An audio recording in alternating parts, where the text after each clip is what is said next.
କାଠଯୋଡ଼ିରେ ସନ୍ଧ୍ୟା। କବିବର ରାଧାନାଥ ରାୟ ହାତରେ ବହିଟିଏ ଧରି ପହଞ୍ଚିଲେ ନିକଟସ୍ଥ ଏକ ଛାତ୍ରାବାସରେ।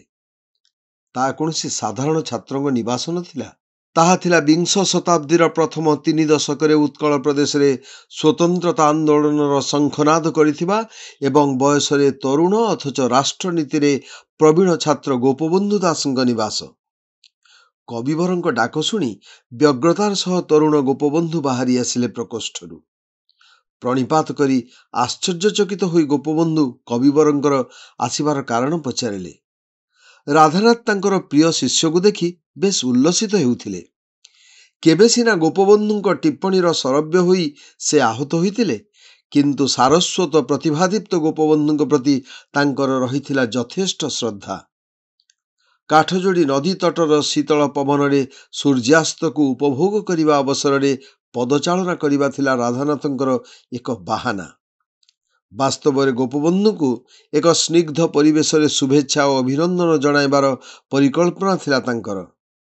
ବେଶ କିଛି ବାଟ ଆଗେଇ ଗଲା ପରେ କବିବର ରାଧାନାଥ ରାୟ ହାତରେ ଧରିଥିବା ପୁସ୍ତକଟି ଗୋପବନ୍ଧୁଙ୍କୁ ବଢ଼ାଇ ଦେଇ ଚକିତ କରିଦେଇଥିଲେ। ଗୋପବନ୍ଧୁ କିଛି ବୁଝିବା ଆଗରୁ ରାଧାନାଥ ତାଙ୍କୁ ଆଲିଙ୍ଗନ କରି କହିଲେ, ମୁଁ ଏତେ ଦିନ ପରେ କବିତା ଭଳି ଗୋଟିଏ କବିତା ପଢ଼ିବାକୁ ପାଇଲି। ପତ୍ରିକାଟି ଥିଲା ମୁକୁର ଏବଂ ଯେଉଁ ପଦ୍ୟାଂଶ ପାଇଁ କବିବର ରାଧାନାଥଙ୍କ ଭଳି କାଳଜୟୀ କବି ସେଦିନ ପ୍ରଶଂସାରେ ପୋତି ପକାଇଥିଲେ, ତାହା ଥିଲା ଅବନ୍ଧୁ ଜୀବନ ଅସୂର୍ଯ୍ୟମହୀ ଦେହ ଧରି କିଏ ପାରିବ ସହି। ଅବନ୍ଧୁ ଜୀବନ ଅସୂର୍ଯ୍ୟମହୀ ଦେହ ଧରି କିଏ ପାରିବ ସହି। ମନୁଷ୍ୟ ଜୀବନରେ ବନ୍ଧୁର ଆବଶ୍ୟକତା ଯଥେଷ୍ଟ ଅଧିକ। କାରଣ ବନ୍ଧୁତ୍ୱର ଆପଣାପଣିଆ ଓ ଆବେଗିକ ସମ୍ପର୍କ ମନୁଷ୍ୟକୁ ବହୁ ଦୁଃସମୟରେ ସୁଦୃଢ଼ କରି ଠିଆ କରାଇଥାଏ। ଏହାର ପ୍ରଭାବ ଆତ୍ମବିଶ୍ୱାସ, ଶିକ୍ଷା, ସ୍ୱାସ୍ଥ୍ୟ, ସମୟର ସଦୁପଯୋଗ କ୍ଷେତ୍ରରେ ପଡ଼ିଥାଏ। ଜୀବନର ବହୁବିଧ କାର୍ଯ୍ୟ ସାଧିତ କରିବା ସହିତ ଲକ୍ଷ୍ୟ ସାଧନରେ ସଫଳ ହେବାରେ ବନ୍ଧୁତ୍ୱ ପ୍ରେରଣା ଦେଇଥାଏ। ଗୋପବନ୍ଧୁଙ୍କୁ ସେଇଭଳି ମିଳିଥିଲେ କେତେଜଣ ଅନ୍ତରଙ୍ଗ ବନ୍ଧୁ, ଯେଉଁମାନେ ତାଙ୍କ ଜୀବନରେ ତାଙ୍କୁ ଲକ୍ଷ୍ୟ ପଥରେ ନେବାକୁ ସାହାଯ୍ୟ କରିବା ସହିତ ତାଙ୍କର ସ୍ୱପ୍ନ ଓ କଳ୍ପନାର ରୂପାୟନ କରିବାରେ ଏକାନ୍ତ ଭାବରେ ସହଯୋଗ କରିଥିଲେ। ବୟସର ତାରତମ୍ୟ ଥିଲେ ମଧ୍ୟ ଗୋପବନ୍ଧୁଙ୍କ ଜୀବନରେ ଯିଏ ସବୁଠାରୁ ଅଧିକ ପ୍ରଭାବ ପକାଇଥିଲେ, ସେ ହେଲେ ପୁରୀର ମୁକ୍ତିଆର ରାମଚନ୍ଦ୍ର ଦାସ। ତାଙ୍କୁ ଆମେ ଗୋପବନ୍ଧୁଙ୍କର ପ୍ରଥମ ଗୁରୁ, ଆଦିଗୁରୁ ବା ପରମ ଗୁରୁ ଯାହା ବି କହିପାରିବା। 1895 ମସିହାରେ ପଣ୍ଡିତ ବାସୁଦେବ ରଥ ବିଦ୍ୟାଳୟ ଶିକ୍ଷା ଶେଷ କରି ପୁରୀ ସଂସ୍କୃତ ଟୋଲରେ ଅଧ୍ୟୟନ କରୁଥାନ୍ତି। ସେ ମଧ୍ୟ ରାମଚନ୍ଦ୍ର ଦାସଙ୍କ ଦଇତାପଡ଼ା ସାହି ବାସଭବନରେ ବାସ କରୁଥିଲେ ଏବଂ ବାସୁଦେବ ରଥଙ୍କ ସହ ସେହି ବର୍ଷ ଗୋପବନ୍ଧୁଙ୍କର ମଧ୍ୟ ଭେଟ ହୋଇଥିଲା ମୁକ୍ତିଆର ରାମଚନ୍ଦ୍ର ଦାସଙ୍କ ଗୃହରେ। ରାମଚନ୍ଦ୍ର ଦାସ ବୟସରେ ମଧ୍ୟ ସେତେବେଳେ ତରୁଣ ଥିଲେ ଏବଂ ସେ ପୁରୀର ଜଣେ ଜଣାଶୁଣା ଆଇନଜୀବୀ ଭାବେ ପରିଚିତ ଥିଲେ। ମଣିକାଞ୍ଚନର ସଂଯୋଗ ଭଳି ରାମଚନ୍ଦ୍ର ଦାସଙ୍କ ସହ ଗୋପବନ୍ଧୁଙ୍କର ଘନିଷ୍ଠତା ଫଳରେ ଦେଶ ଜାତିର ବିଭିନ୍ନ ସମସ୍ୟା ସମ୍ପର୍କରେ ଗୋପବନ୍ଧୁ ସଚେତନ ହେଲେ ଓ ତାଙ୍କ ରାଷ୍ଟ୍ରପ୍ରୀତି ଧୀରେ ଧୀରେ ବୃଦ୍ଧି ପାଇବାରେ ଲାଗିଲା। ରାମଚନ୍ଦ୍ର ଦାସ ଯେଉଁଦିନ ପ୍ରଥମେ ଗୋପବନ୍ଧୁ ଓ ବାସୁଦେବଙ୍କୁ ଏକାଠି ପାଇଲେ, ସେଦିନ ଦୁଇ ଜଣଙ୍କ ମସ୍ତକରେ ହାତ ଥାପି ଆଶୀର୍ବାଦ କରିଥିଲେ। ଶ୍ରଦ୍ଧାରେ ଗଦଗଦ ହୋଇ ରାମଚନ୍ଦ୍ର ଦାସ କହିଥିଲେ, ମୁଁ ତୁମ ଦୁହିଁଙ୍କୁ ମିଶାଇ ପ୍ରାଚ୍ୟ ଓ ପାଶ୍ଚାତ୍ୟର ମିଳନ କରାଇଲି। 1896 ମସିହାରେ ପୁରୀ ସଂସ୍କୃତ ଟୋଲର ଅଧୀକ୍ଷକ ତଥା ଜିଲ୍ଲାପାଳ କୁକ୍ ସାହେବଙ୍କୁ ସମ୍ବର୍ଦ୍ଧନା ଦେବା ଅବସରରେ ଗୋପବନ୍ଧୁ ଦାସ ଇଂରାଜୀରେ ଏବଂ ବାସୁଦେବ ରଥ ସଂସ୍କୃତରେ ବକ୍ତୃତା ପ୍ରଦାନ କରି ପାଠାଗାର ଓ ଝାଉଁ ବନୀକରଣ ପାଇଁ ଦାବି କରିଥିଲେ। ସେ କୁନି ପ୍ରତିଭା ଦ୍ୱୟଙ୍କ ହୃଦୟସ୍ପର୍ଶୀ ଭାଷଣରେ ଅଭିଭୂତ ହୋଇ ଜିଲ୍ଲାପାଳ କୁକ୍ ସାହେବ ପାଠାଗାର ପାଇଁ ଅର୍ଥ ମଞ୍ଜୁର କରିବା ସହିତ 1 ଲକ୍ଷ ଝାଉଁ ଗଛର ଜଙ୍ଗଲ ସୃଷ୍ଟି କରିବା ପାଇଁ ନିର୍ଦ୍ଦେଶ ଦେଇଥିଲେ। ବୋଧହୁଏ ଆଜି ପୁରୀ ଅଞ୍ଚଳର ବେଳାଭୂମିରେ ଯେଉଁ ବିସ୍ତୀର୍ଣ୍ଣ ଝାଉଁ ଜଙ୍ଗଲ ଦେଖାଯାଏ, ତାହା ସେହି ବୃକ୍ଷମାନଙ୍କର ବଂଶଧର। ଇନ୍ଦ୍ରଧନୁ ପତ୍ରିକାରେ ଆଧୁନିକ ସାହିତ୍ୟ ଓ ସାହିତ୍ୟିକଙ୍କୁ ବିଦ୍ରୂପ କରି ଗୋପବନ୍ଧୁ ଥରେ ଏକ କବିତା ପ୍ରକାଶ କରିଥିଲେ ଏବଂ ସେ କବିତା ପାଠ କରି ତତ୍କାଳୀନ ଶିକ୍ଷା ନିରୀକ୍ଷକ ରାଧାନାଥ ରାୟ ଗୋପବନ୍ଧୁଙ୍କୁ ଜୋରିମାନା କରିଥିଲେ।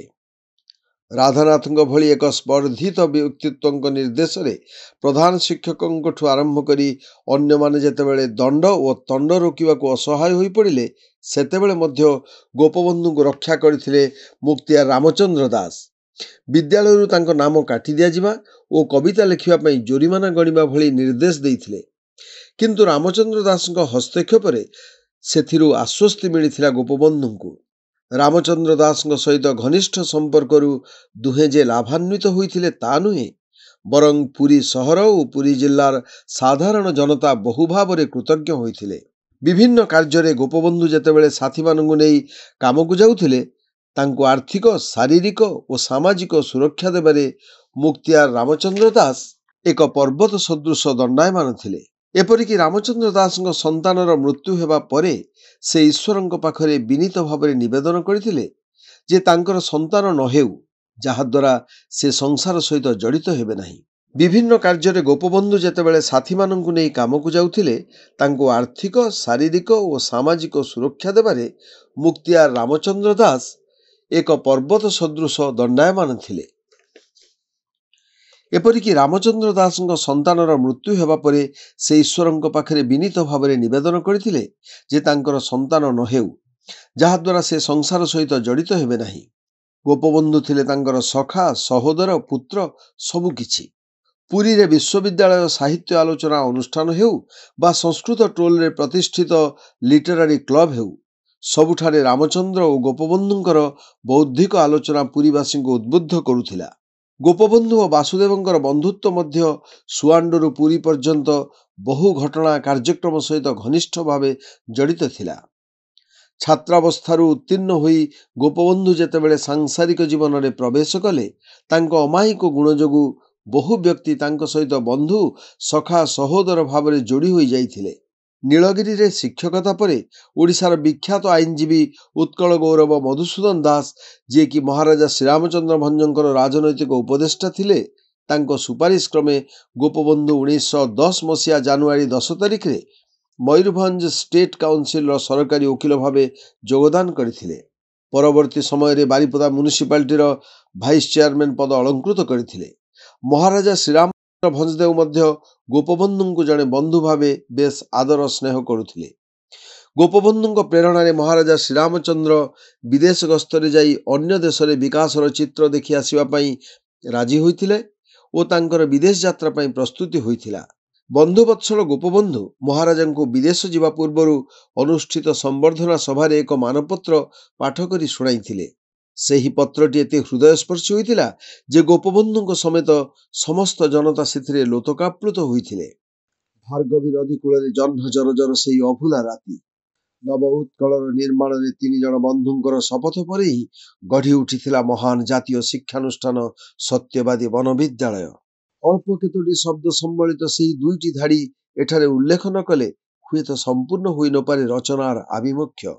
ସରକାରୀ ଚାକିରି କରିବା ନାହିଁ, ନିଜର ଭରଣ ପୋଷଣ ବିଳାସରେ ମନ ଦେବା ନାହିଁ, ଜନ୍ମ ହୋଇ ଦେଶକୁ ଯାହା ଦେଖିଥାଉ, ମଲାବେଳେ ତାଠାରୁ ଉନ୍ନତତର ଅବସ୍ଥାରେ ଛାଡ଼ିଯିବା ଓ ସେଥିପାଇଁ ବରାବର ପ୍ରଯତ୍ନରେ ରହିବା।